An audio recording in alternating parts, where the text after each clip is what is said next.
ormai è tutto pronto, i cavalli vanno verso la macchina. Si accenderanno a breve le luci.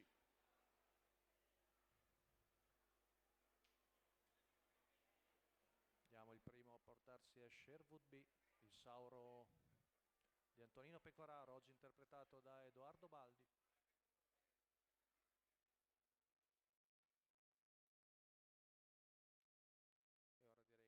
ora direi che è proprio la volta buona. Andiamo a leggere lo schieramento con l'1 Rasputin Font, Vincenzo Luongo, 2 Sherwood B, Edoardo Baldi, 3 ORFKS, Marco Volpato, 4 Picasso LL, Marco Stefani, 5 Rasabax, Mario Minopoli, 6 Solimano, Antonio Di Nardo, in seconda fila 7 Amber Kronos, Max Castaldo, 8 1 Calchiera, Alessandro Gocciadoro, 9 Tarek, Roberto Andreghetti, 10 Yukon Griff, Giampaolo Minucci.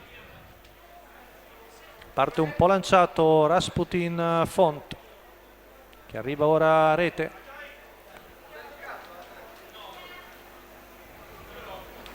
Stacco della macchina, velocissimo, dal largo è Solimano che cerca di prendere il comando, cosa che ottiene davanti 5, a Sherwood B. Squalificato. Poi Rasputin Font numero davanti 8, a Umber uno Kronos. Calquiera, squalificato. Errore di uno Calquiera anche.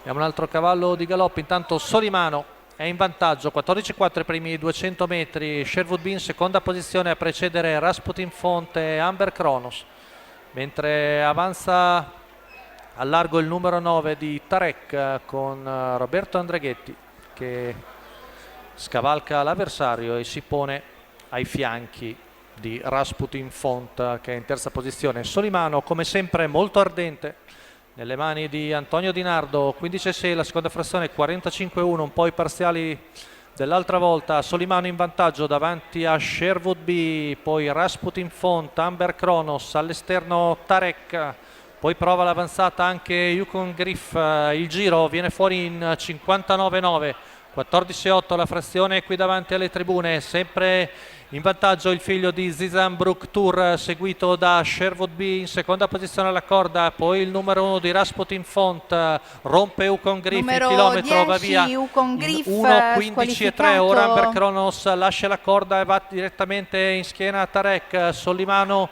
sempre in vantaggio, siamo a poco più di 400 metri dalla conclusione con Tarek che dà un severo attacco a Solimano, Umber Kronos è lì che segue i due, poi Sherwood B lungo la corda, siamo a 250 metri dalla conclusione che Tarek insiste all'esterno di Solimano, si prepara Amber Kronos, non sa dove andare Sherwood B, ultima curva passata in 15,6, retta d'arrivo, sposta in terzo Amber Kronos, si giù di galoppo il numero 2 di Sherwood B, ultimi metri con Tarek in vantaggio, attaccato da Amber Kronos e Solimano e alla fine Tarek, Roberto Andreghetti che vengono a vincere.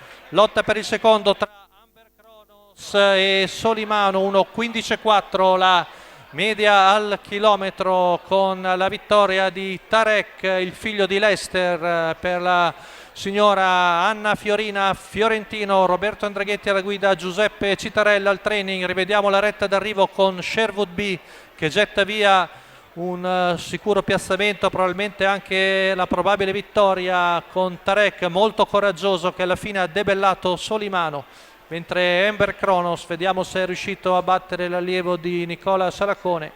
Nessun dubbio per la vittoria di Tarek che regala 10 punti a Roberto Andreghetti. Per il secondo posto probabilmente Amber Kronos alla meglio su Solimano, al terzo il numero 1 di Rasputin Font.